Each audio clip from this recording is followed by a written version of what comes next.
Day 583, September 29th. The Ukrainian General Staff reported that Ukrainian forces continued offensive operations in the Melitopol, western Zaporizhia region direction, and in the Bakhmut direction. Russian forces have reduced the tempo of their localized offensive operations on the Kupyansk-Svatove-Kreminna line in recent days.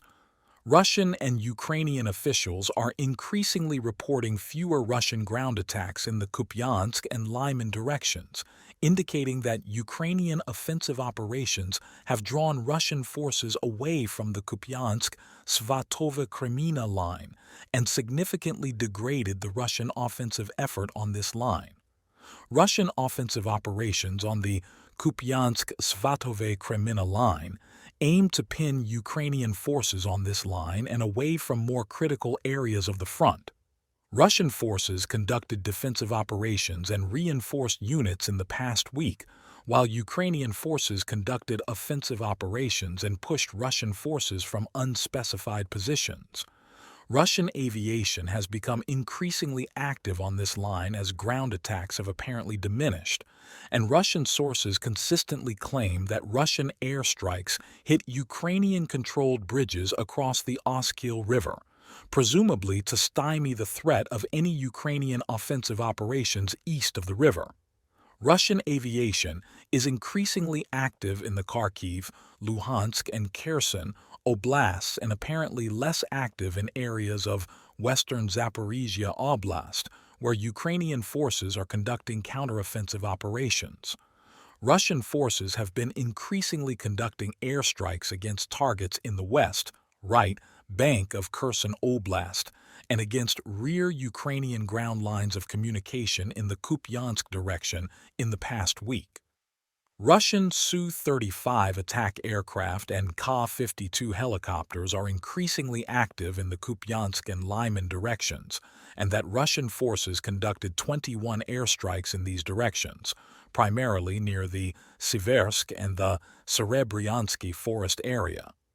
Russian forces have increased the number of airstrikes on Kherson City and right bank Kherson Oblast by a factor of 3 or 4 in the past 3 days, and that Russian forces dropped more than 50 aerial glide bombs against targets in these areas. Russian forces conducted a series of drone strikes against Ukraine on the night of September 27th to 28th. The Ukrainian General Staff reported on September 28th that Ukrainian air defenses downed 31 of 39 Russian-launched Shahed drones over Ukraine on the night of September 27th to 28 and 3 out of 5 Shahed drones on September 27th. The Ukrainian Air Force reported that Russian forces launched the drones from Primorsko-Akhtarsk, Krasnodar Krai, and occupied Crimea.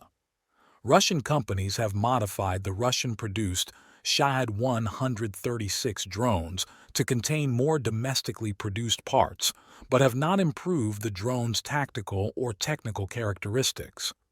Senior NATO and Western defense officials met with Ukrainian President Volodymyr Zelensky in Kyiv on September 28th to discuss Ukraine's military needs.